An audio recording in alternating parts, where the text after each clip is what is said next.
গল্পটা একটা বাচ্চা ভূতের, যে চকলেট খুব পছন্দ করে।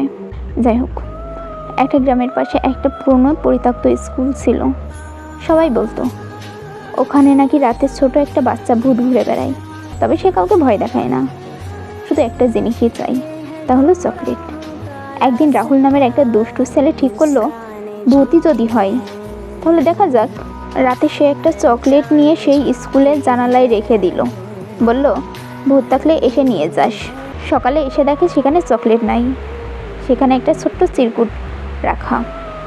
চকলেট ভালো লাগলো, কালকে আরেকটা দিস, না দিলে তোর পেন্সিলগুলো লুকিয়ে ফেলবো। ছোট্ট ভূত। রাহুল ভয় না পেয়ে বরং মজা পেয়ে গেল।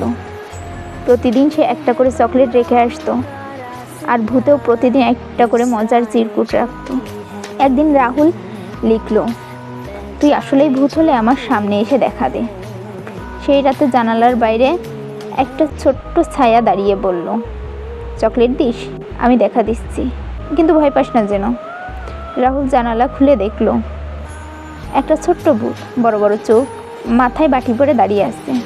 রাহুল হাসতে হাসতে বলল, তুই ভূত না, নাটক করা বাচ্চা। ভূত বলল, ভূত হলে কি চকলেট খেতে নেই নাকি?